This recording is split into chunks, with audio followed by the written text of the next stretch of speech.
Which of the following are the real limits of the interval 90 to 94 in a grouped frequency distribution where the scores measure a continuous variable? All right, so a continuous variable is a variable where we don't have to have exact values. Like, for example, if I asked you to count how many cars were in the parking lot you parked in this morning, there could have been 90 or 91 or 92 cars or 93 or 94 and so on. But you couldn't have had 90.237 cars. You're not going to get a partial answer like that. Data like parked cars or counting data of any sort of count, counting data where you're counting actual things, physical objects, you need to, you would consider that as being discrete data. That's when you're performing counts. But here they're talking about continuous data. Continuous variables are when we measure something. So if I asked you how tall you are, you don't have to be 4 feet or 5 feet or 6 feet. You could be somewhere in between. And again, you don't have to be 4 foot 10 or 4 foot 11 or 4 foot 12.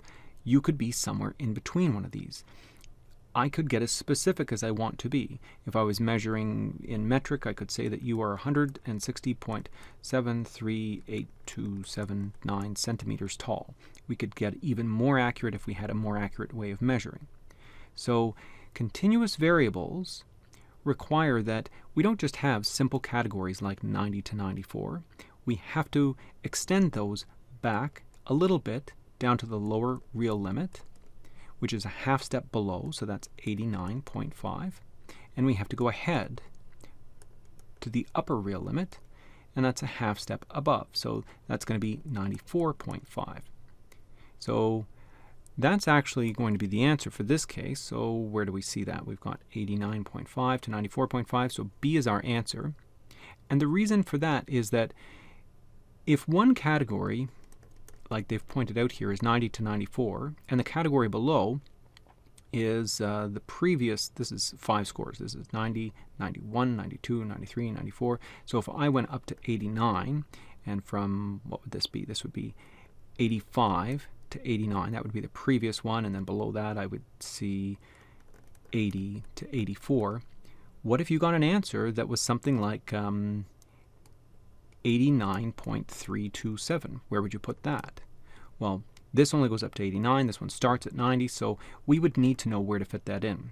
That's why we have our upper and lower real limits. 89 actually goes to the upper real limit of 89.5. And so this would fit into this category. Also, just to be careful here, this one starts a half step below. This is also 89.5. So what if you got a value of exactly 89.5? Well, in that case, we go up to, but not including 89.5 here. 89.5 is included here. So if you do land exactly on the boundary, then you go to the next category up. But in our case, we just needed to know what are the real limits for an interval 90 to 94. So you go a half step below and a half step above. That gives us 89.5 to 94.5.